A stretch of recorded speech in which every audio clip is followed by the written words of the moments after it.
All right. Good afternoon and welcome. Thank you for joining us for today's session in our sustainability series, Sustaining What Works, the State of Stimulus Funds. Our sustainability series through the Network for Youth Success has been going strong. We actually have one webinar left coming up. The sessions have been at 12 o'clock until 1:30, and the next one will be as well on May 10th. You can learn more at our sustainability series link that I'll enter in the chat box momentarily. And you can get access to register for our upcoming training, which is approaching foundations and building relationships with funders. We do have funders as panelists for this, so it's a great opportunity to get your questions answered from the folks that work at foundations directly. We'll have folks from the Wallace Foundation and ESL and a few other wonderful speakers joining for that session. So we hope that you will join us for that as well. I wanted to tell you just a little bit about the New York State Network for Youth Success as we're getting started today. We are the affiliate for the National Afterschool Association. We serve as one of the 50 statewide after-school networks that work in collaboration with Afterschool Alliance. We are the backbone for the New York State Community Schools Network and the state lead for the National Girls Collaborative Project working to increase equity in STEAM programming. All of our work focuses around increasing access to high quality programs. We also have 15 regional networks throughout the state that you can see on the map here and get connected with in your local areas. We have many resources available. One that I'll highlight today is our Leveraging After School to Address Learning Loss page. It has a report that we're about to share with you, as well as all of the information on our sustainability series. We're also in process of updating our School Community Partnerships Guidebook, which is the second resource listed here. And we will love to have folks that want to contribute to that update. So if you're interested, you can let me know. I'll put a link to all of these resources and more into our chat box momentarily, as well as my email address. And this is more of the resources that we have available. You can stay connected with us by joining our listserv, liking us on Facebook, following us on Twitter. We are a membership organization, so you can join as a member. And in addition to our sustainability series, we're also continuing our free JEDI training series. That's Justice, Equity, Diversity, and Inclusion. And we have many wonderful and free sessions happening online. So we hope that you will take a look at that and join some of those with us as well. So today, we are getting started with Sustaining What Works, the State of Stimulus Funds.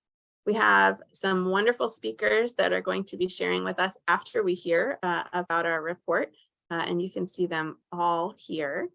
And our session today is moderated by Jay Rosca. So I am going to stop sharing my screen and turn it over to Jay now. Well, good afternoon, everybody. Thank you again for making time to be here. Thank you for caring about the future and considering how we can use this opportunity of the ARP dollars as a chance to springboard and to enduring good things for youth and for families. I just want to take a second to emphasize the importance of reaching out to the network and of the usefulness that the Network for Youth Success can be for you. And if you're not exactly sure how they can help you, that's all the more reason to reach out and have a conversation. They are very glad to sit and talk with you about what works for you. And most of their stuff is really free for us practitioners. For those of us in the field, these are people that we can go to that can connect us to other practitioners and that are probably offering something like those justice, equity, diversity, and inclusion trainings that we need anyway. And we're really able to partner with them, and they're able to help us connect with other partners in Wayne County. They've been a tremendous asset, and I just would commend their capacity, their skills, and their offerings to you. I also right now want to introduce Gabby, and Gabby will open up for us some research, some discussion, some review of what the data are saying about where ARP dollars are going. Following that, we really need experts from the field to say, yep, that data, that certainly does line up with my experience, or no, I'm not sure where you're getting those numbers from, but it doesn't seem to really mesh that well with my experience. And we're really hoping that folks on this call can help us gain a qualitative depth for this report. And this report will be something that policymakers, that advocates, that folks will have in hand as we consider how to move forward, how to sustain this work. So Gabby, with that, I want to thank you in advance for your time and your willingness to share your work, and we'll hand it over to you. Thank you so much, Jay. I really appreciate it. And thank you, Trudy, for pulling open the presentation. So hi, everyone. My name is Gabby Schwartz, as Jay mentioned. I'm policy coordinator with the New York State Network for Youth Success.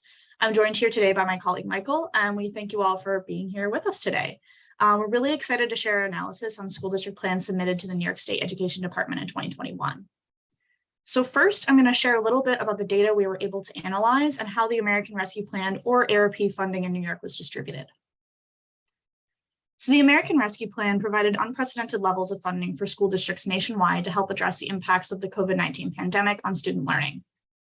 Out of the $8.9 billion that New York's received, about $2.2 billion was directed to address learning loss specifically.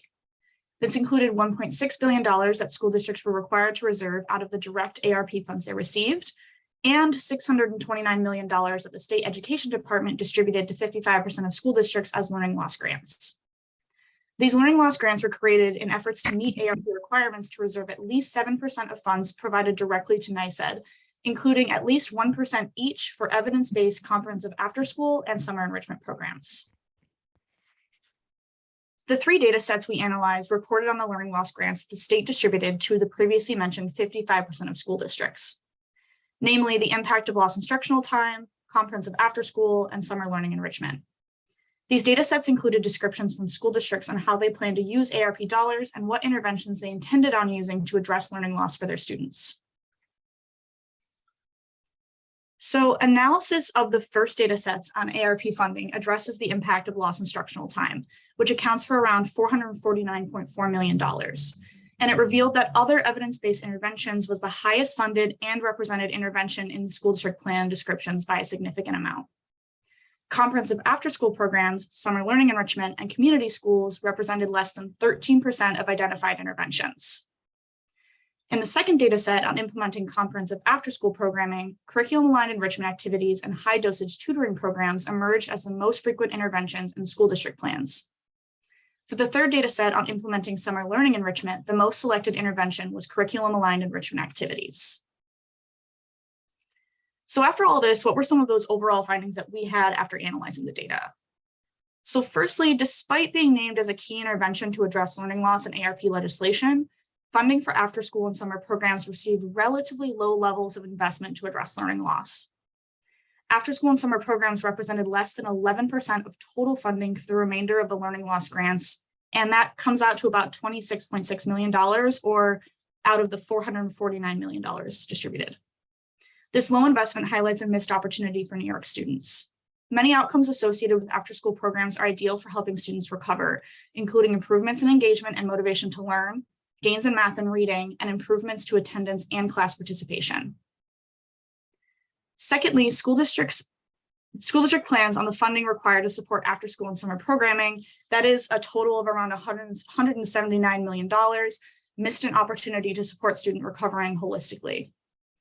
Many of the interventions indicated and funded were academic focused specifically, with less than 10% of funding dedicated to non-academic interventions to address student needs. Tragically, students experienced significant losses of loved ones as a result of the pandemic and required support that focused on their social emotional health and trauma-informed care. Despite this need, both of the aforementioned interventions were not significantly represented in school district plans. High-quality after-school programs are well-positioned to integrate these interventions into programming.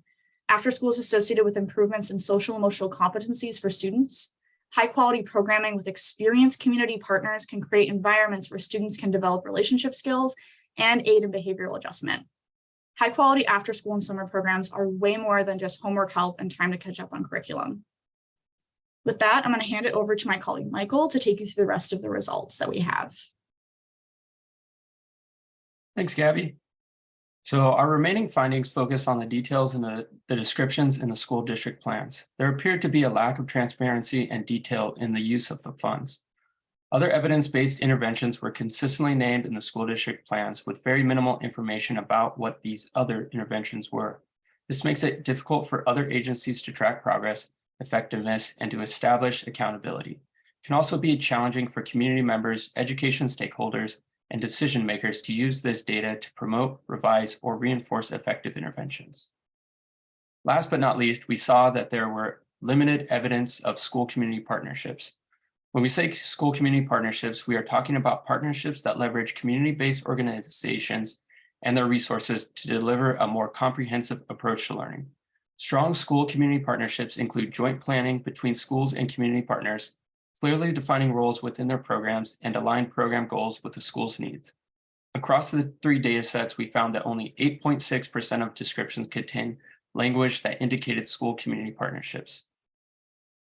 To further understand the nature of the partnerships, we developed 5 categories. Explicit partnerships, these descriptions named a specific organization that's a school district planned to partner with. Mentioned partnerships, in these descriptions that a school district was planning on partnering with an organization but did not name a specific one. Implied partnerships were descriptions where partnerships were assumed based on the language, but it was unclear if the school district intended to fund or enter a formal partnerships. No organization was specifically named. Mentioned partnership with families was used to distinguish descriptions that specifically mentioned partnering with families. Finally, potential exemplars were descriptions that thoroughly detailed information about how the school district planned on engaging specific community-based partners. Of the 150 descriptions, only 85, that is about 56%, explicitly listed a partnership. About 21% mentioned using a partnership without naming a specific organization. 18% implied they were using partnerships without specifically saying they were partnering with an organization, and the remaining 4% mentioned a partnership with a family. Limited school community partnerships highlights an underutilization of available resources in the community. School community partnerships are a key strategy for connecting critical supports with youth and with their school. These partnerships can address learning loss by providing access to high quality, in-person supplemental education and enrichment programs. These programs include homework help, hands-on science, engineering activities, and opportunities to participate in performance and fine arts. These partnerships are also another way to access resources and expertise that are outside the realm of school staff's capacity. A strategy that effectively implements school community partnerships, the school's community school strategy receives some of the lowest levels of investment in all 3 data sets. The community school strategy is a collaborative and holistic way to organize community resources to support the growth and success of students. This strategy seeks to address the students' overall growth, not just their academic performance. By merging several delivery systems into one, community schools can mobilize resources including social, health, and mental health services, expanded learning opportunities, and family engagement. Studies have shown that for every $1 invested in a community school coordinator, there is a $7 return in net benefits. As students work to overcome the challenges presented by COVID-19, the community school strategy is uniquely positioned to leverage school community partnerships and provide holistic support while also leveraging federal funds. Now we'll turn it back over to Gabby to discuss some considerations for the future, knowing that there are more opportunities to further explore the use of ARP funds. Thank you, Michael. I appreciate it. So as we move forward, there are important considerations following this analysis we really want to acknowledge. Firstly, these findings are related to planned spending by school districts, and as data becomes available, we look forward to understanding more about how ARP dollars were actually spent to support students. There are still opportunities for school districts to adjust their spending and to find solutions for sustainability of programs they developed. We also really want to acknowledge that school districts face significant challenges in developing these school district plans in 2021. So with all of that said, I want to thank you all for listening to us today.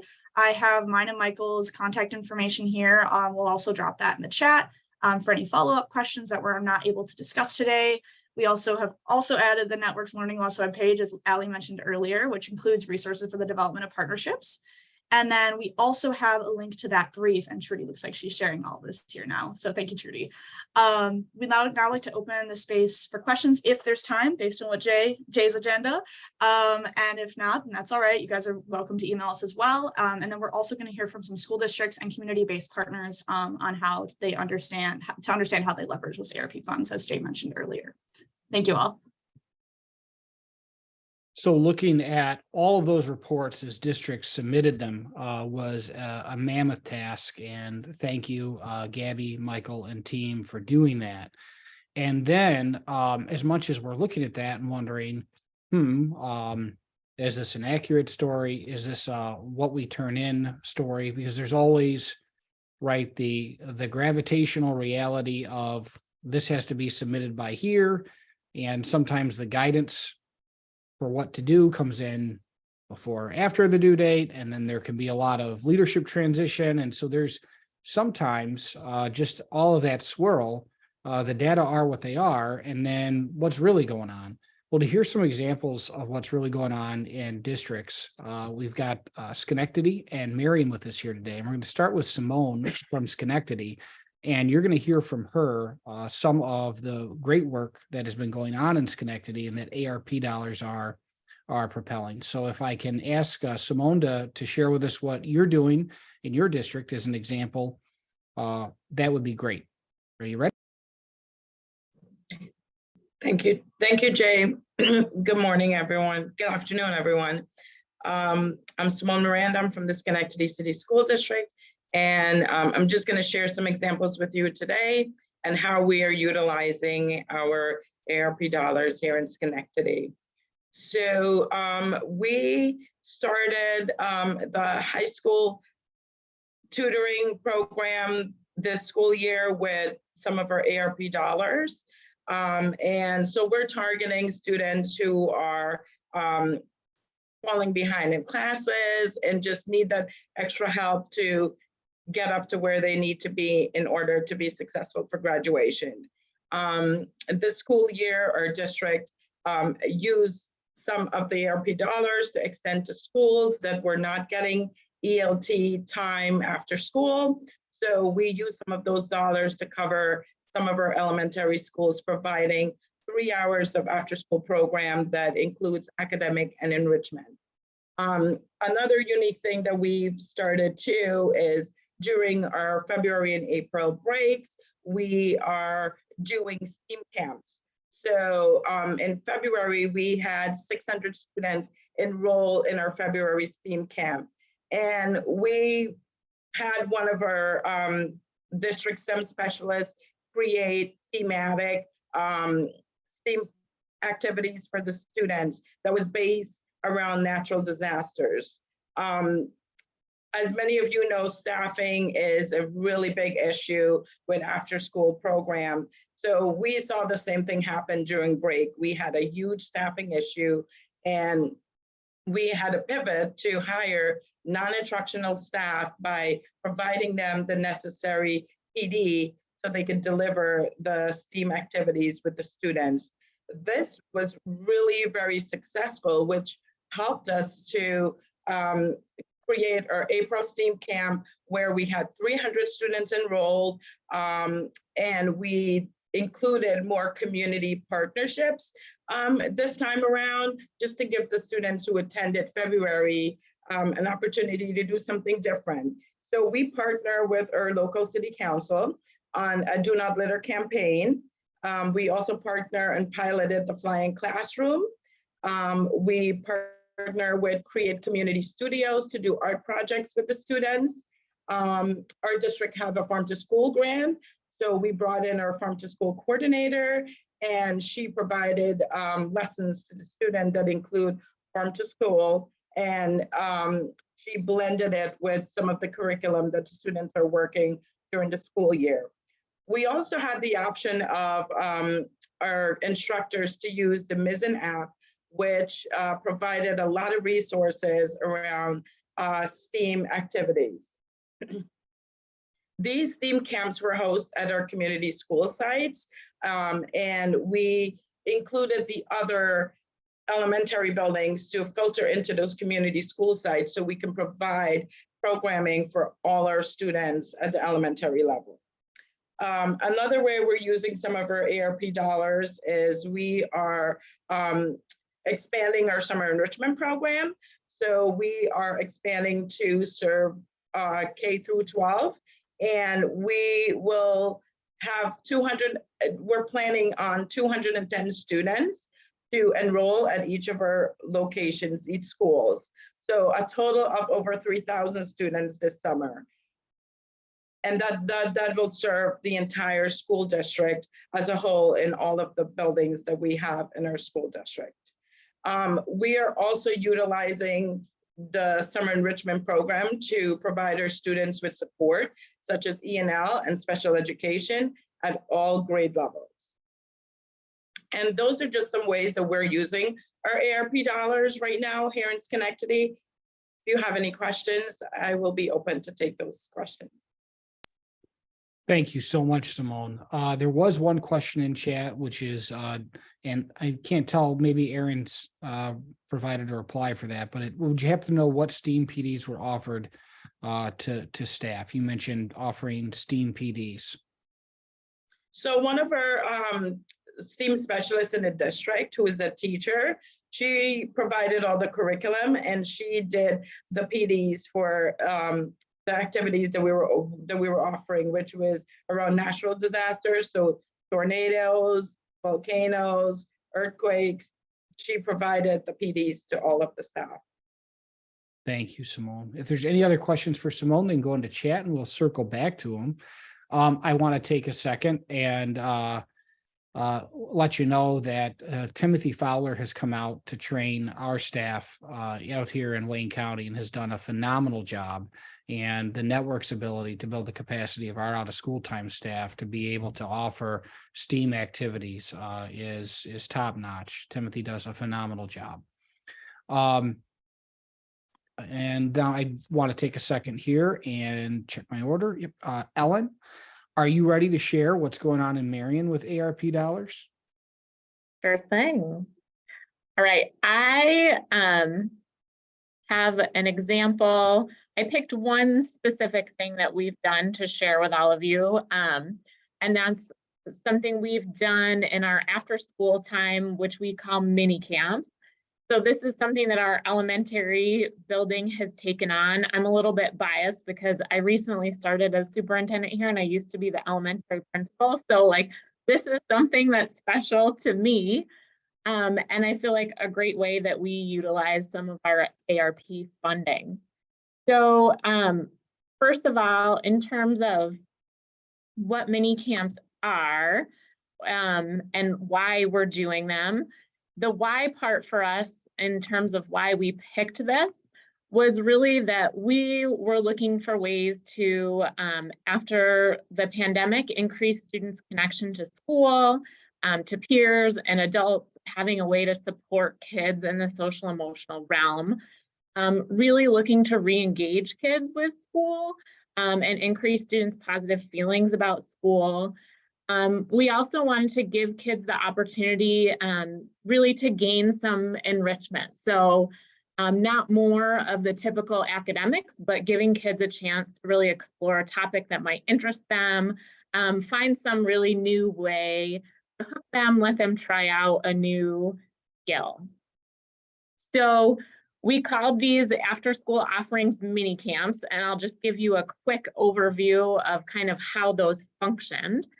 So these were mostly, and we've done 3 rounds now. In our first round, they were all run by staff members. As we've tried to incorporate more community partners.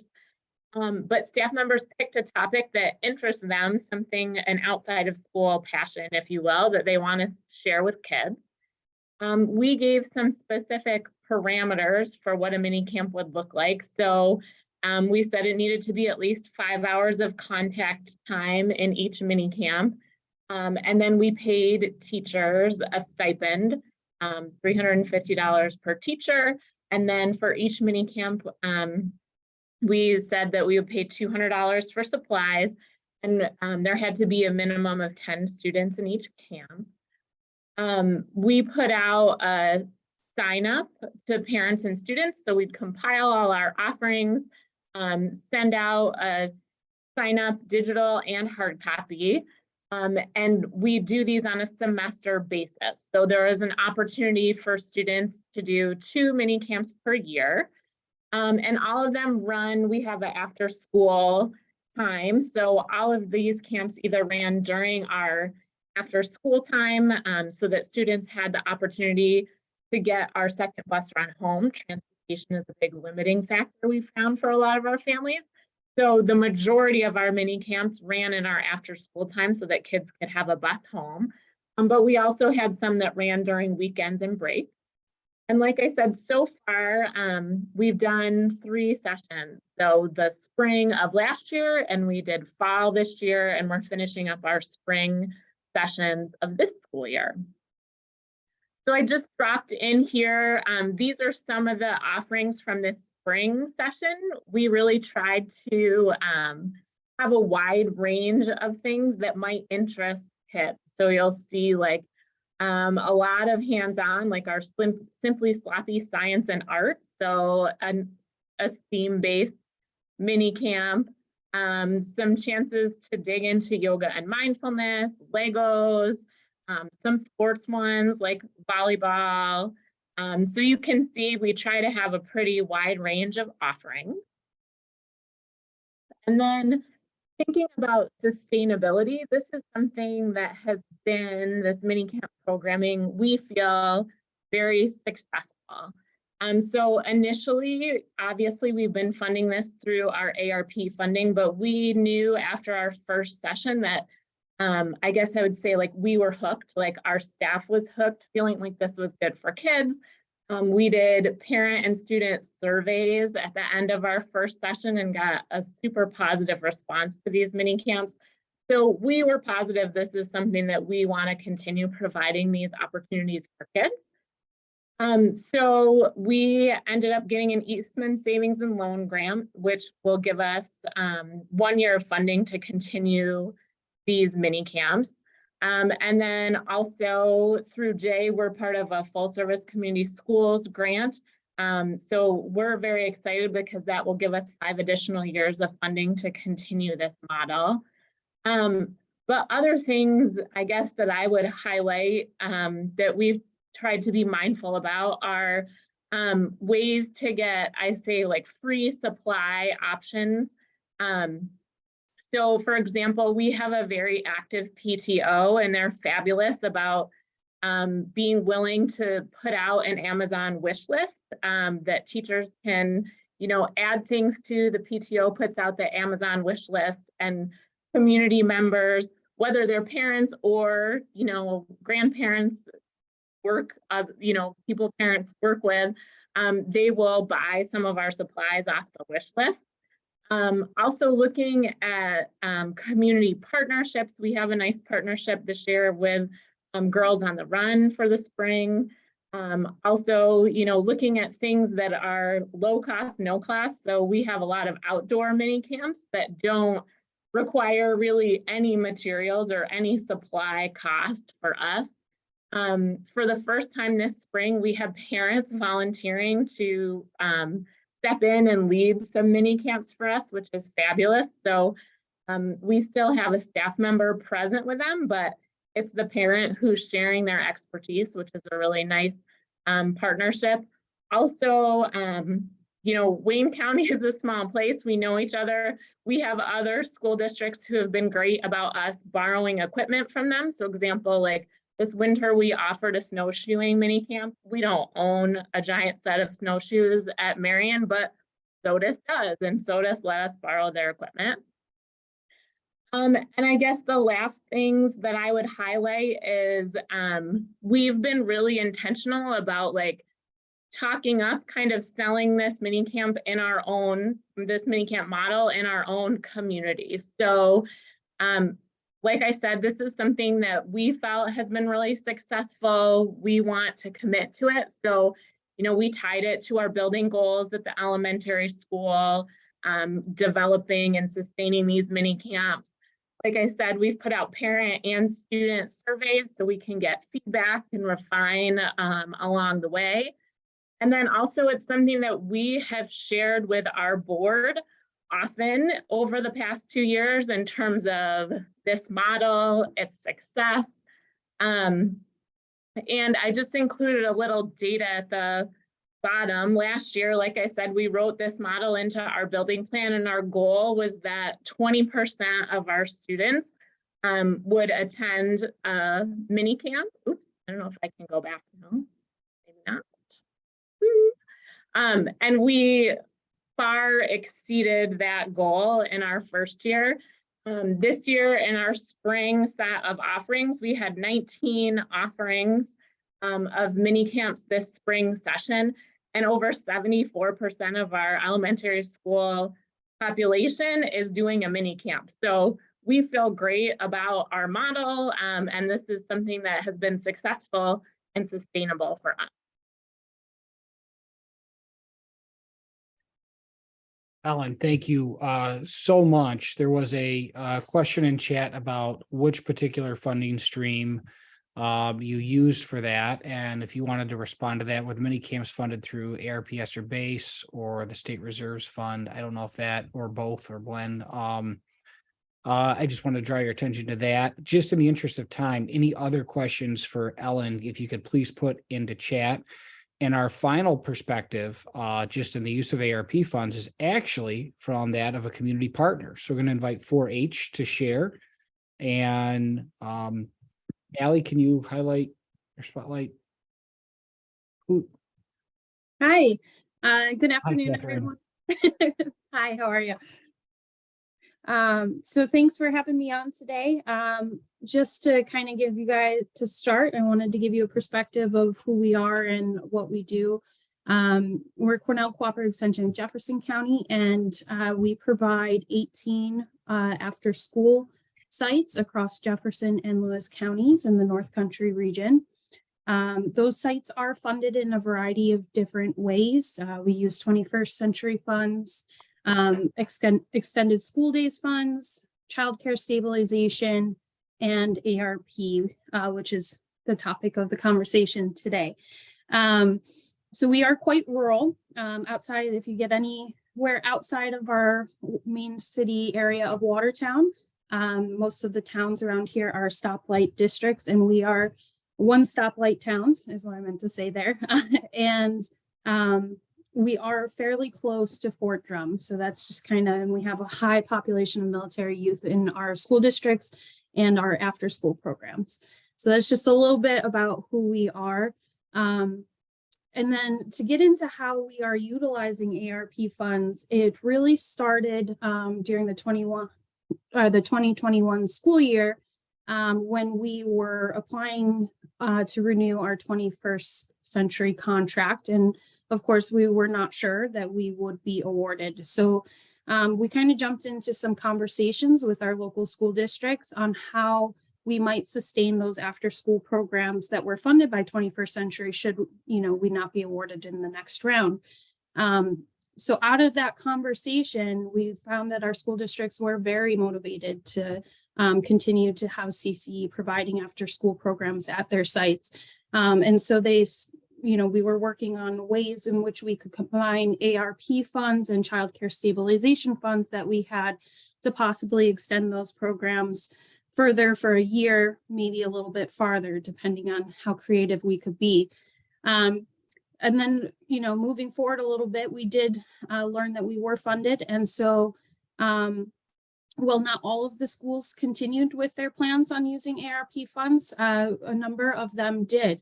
And so what that looks like is we are provided with after-school teacher tutors in our after-school programs. So this is happening in Watertown and Indian River school districts, and they provide teacher tutors for 11 different of our site locations. So our students have the option of having that extra homework help in the after-school time. Also, our school districts have, a few of our school districts provide transportation home to some of our after-school sites. So Beaver River, Lafargeville, Copenhagen, and Indian River. So 9 different site locations we are using ARP funds to provide that transportation home, making the programs a lot more accessible for many parents and their youth. We provide 2 school break programs in Watertown and Indian River Central School Districts.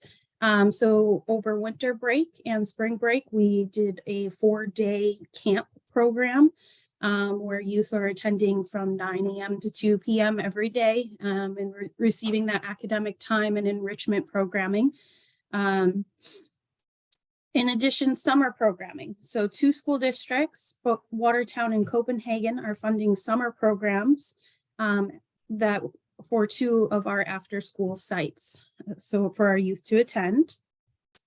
And then last but not least, specifically in our Indian River School District, we had ESD funding for 3 of their elementary schools, but they had opted out of our 21st century funds.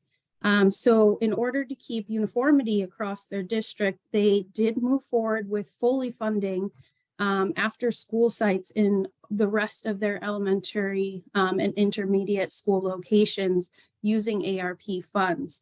And we're evaluating those sites just like we are with ESD, but they are fully funded through ARP monies. The same is happening for South Jefferson School District and one of our parochial schools, Augustinian Academy, which is close to Carthage. So that's kind of some of the different ways that we are using ARP funding in our after-school program sites, that what we consider more traditional ways. But we are also utilizing ARP funds in some non-traditional ways as well. So many of our school districts are sending classrooms to our 4-H Camp Wabasso for a full day of programming out there. They do a lot of team building activities, nature exploration and academic time out at 4-H Camp Wabasso. We are also doing an after-school program at the high school in Indian River. So that has traditionally been one of our hardest demographics to reach with a typical after-school program. So what works for our elementary and middle school of having that every single day after school from a certain amount of time has never really worked to attract high school students. They're very busy people. They have many different clubs and options to join. So what we worked on with the school was doing more of a drop-in style program where for, once a week for 6 weeks, we would offer a cake decorating and baking club. And so the students could come in, they didn't have to register, they would drop in. And we were able to actually increase our participation that way with the high school students. And they seem to thoroughly enjoy the different things we're doing there. So that is kind of what we are doing up here in Jefferson County. We are a nonprofit community-based organization, and this is kind of how we are working with our schools to utilize those ARP funds. Thank you so much, Catherine. And I just want to point out there that you have one agency receiving dollars from multiple districts. And so school districts really can work together in the ways that Ellen shared, loaning equipment one to another, and then really finding a hub partner, a core partner that can deliver services across multiple districts. It allows you to leverage funds, right? You may not have enough dollars for your district alone to have an FTE, and maybe you don't need somebody there full time, but maybe you need somebody there a couple days a week. And if you share with another district, you can find a way forward. And that's also where BOCES can really come into play. So these are all sustainability strategies that we've been discussing through the year. We'll continue to discuss. And right now, though, we really want to break into discussion groups, and we want to hear what folks are thinking and what your experiences have been. And we hope that you'll be willing to join our breakout sessions, our breakout groups here. And I'm going to ask Allie if she can open up the breakout rooms and give us further direction.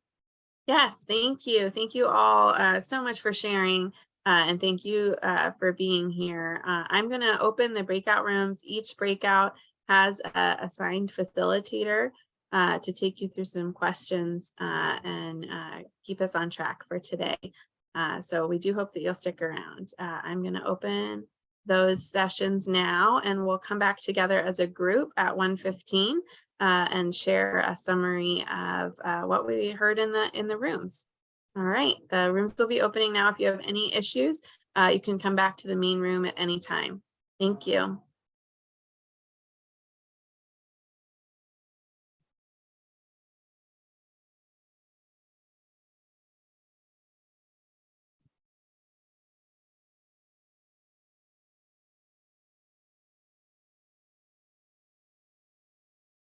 Welcome back. I hope you all had some great discussion. I'm going to turn it back to Jay to facilitate our discussion now. I just facilitated a discussion. I got to do another one. Oh, I'm kidding. Wow, our NICED room had a lot of great discussion there, and I think one of the biggest things I left with is that there are people standing by, ready to help. I'm actually going to put Allison on the spot and then ask her to point out to any other team members something that they might want to share from the breakout room. And then I'll probably look to see if we could have another breakout room ready to go next. So if you could put into Allie, maybe you can help me find a willing sharer out or after Allison. But Allison, if you wanted to share what you got from our discussion, that would be great, or things you would like folks to know here in the main room. Yeah, I think one of the big take homes and one of the points we made at the end is that like your NICED reviewers and monitors are really here to help. So I'm going to drop into the chat our CARES Act at niced.gov.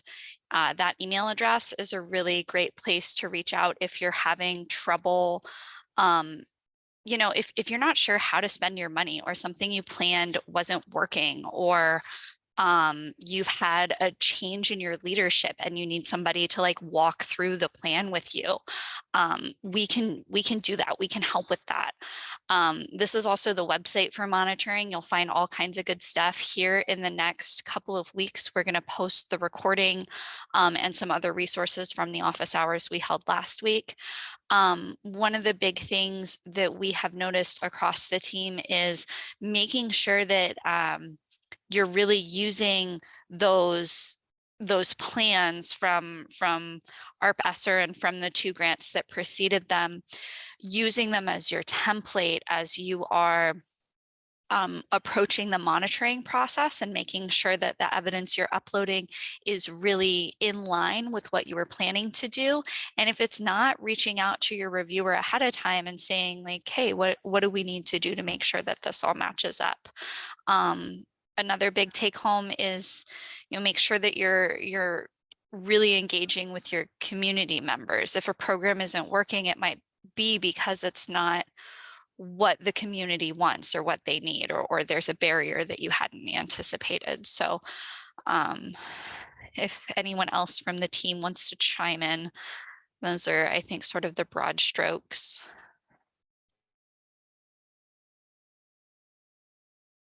I think you did a great job, Allison. I think that one of the questions we had that was some great notes there that we got is the what surprises you, and we had some really good share outs around that. So group 1, Timothy had a facilitator, like as probably the most experienced facilitator, and and certainly the I don't know if we could have time for a facilitator competition, but boy, Timothy would be at the top of it. He suggested go in order. What a novel idea. Anyone from group 1 want to share out?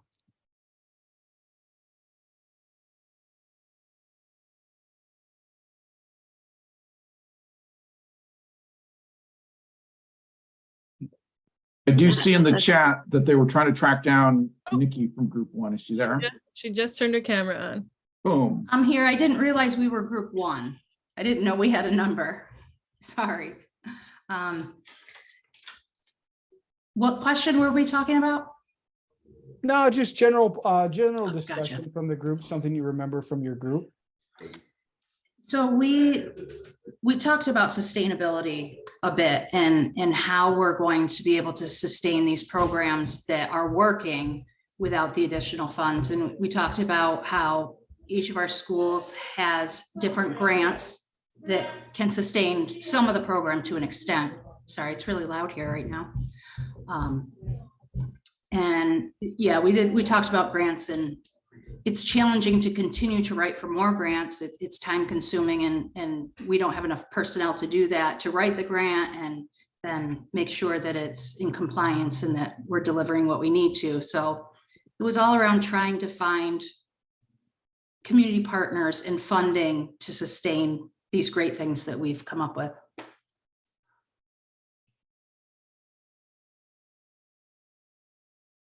Let's see. Group 2, and thank you, Nikki. So I'll share out for group 2. So our group was mostly made up of those who are fairly new to ARP funds and are just kind of learning about it. So some of the questions didn't really apply to our group, but what we did have a good discussion on was the different needs that we're seeing and how we are addressing those needs. So one of them was the restorative practices with youth is being highly used, and addressing occupational therapy. So tying shoes and doing bike programs to help learn how to youth to learn how to ride a bike. Those social emotional skills are a high emphasis and focus in building that into the programs. And then we also talked about how we know that our programs are having an impact. And so we had everything, we ranged from, very data focused outside evaluators that are collecting surveys and feedback from stakeholders and teachers and analyzing report card data and things like that, to the other side of things were success stories. So youth who you're following 2 years after they've left your program, and you're helping still, supporting that youth to get jobs when they're in college and be successful, and the impact that you can directly see of following those youth.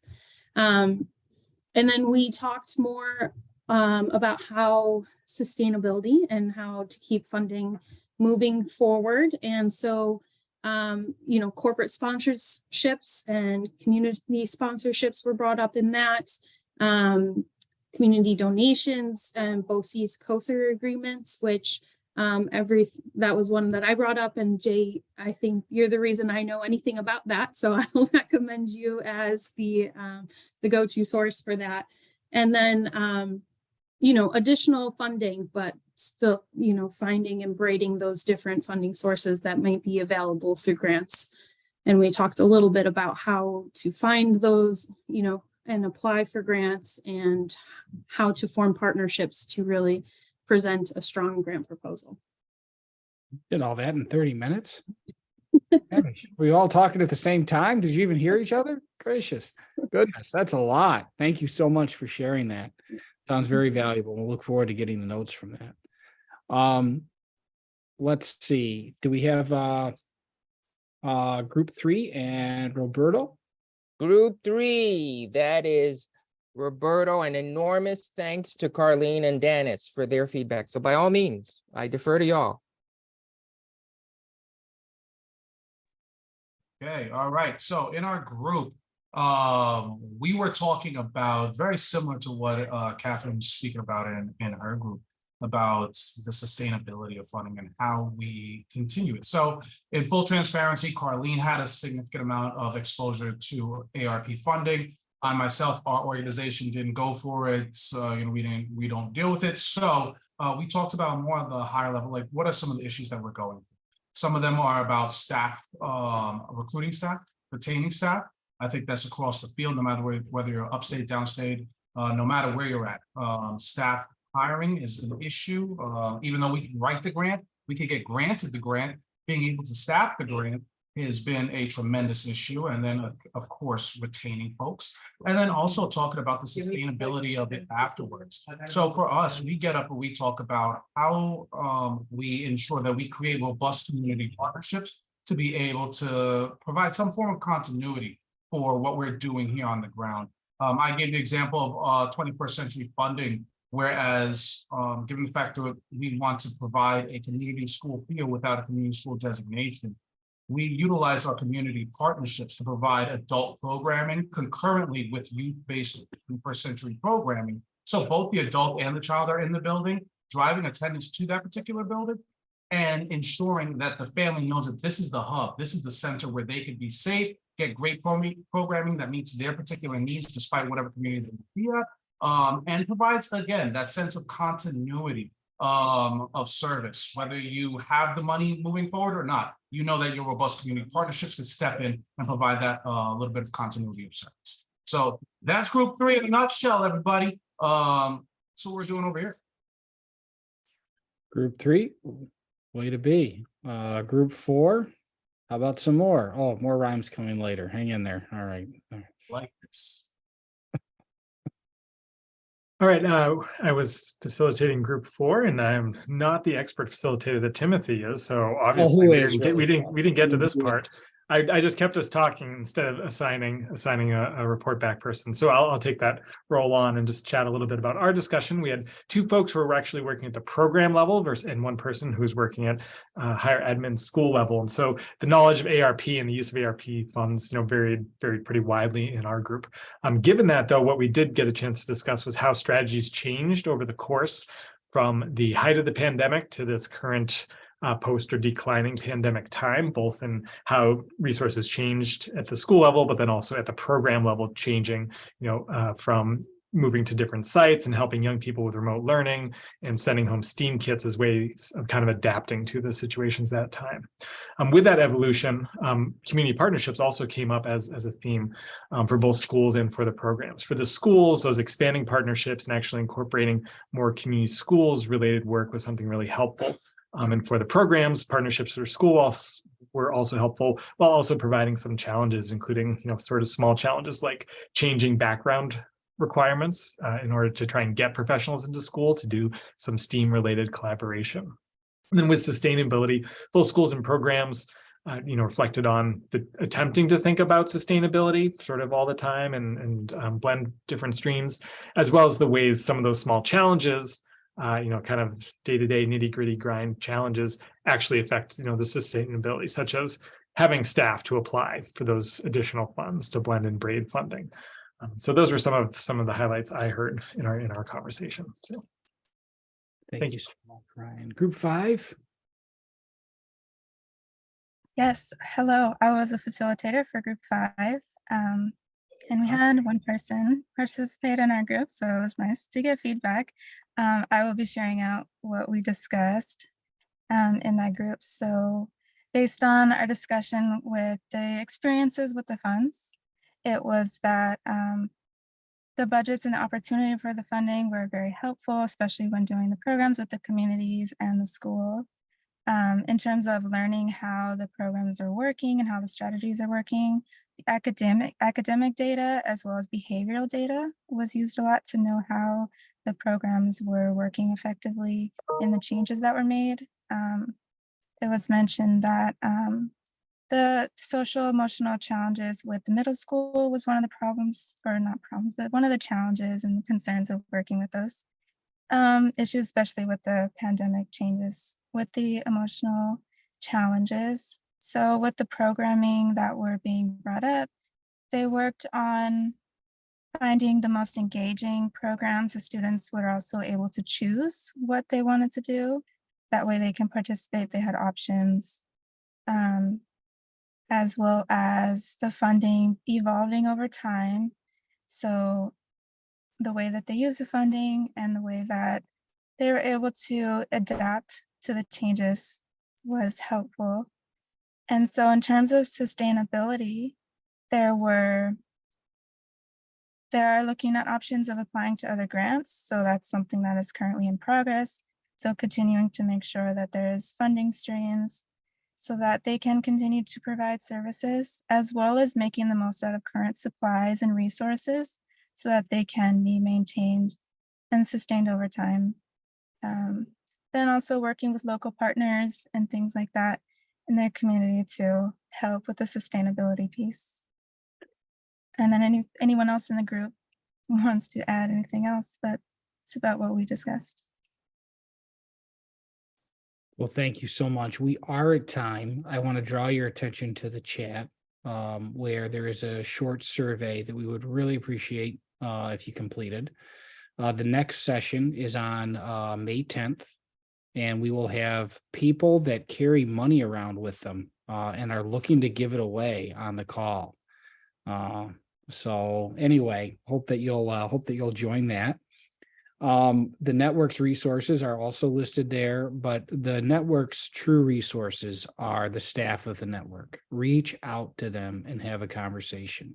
They will engage with you. They will meet you where you are at, and they will listen to you, and they're going to know other people to connect you with. And so I just strongly encourage you to reach out to those folks. So again, that survey would really appreciate.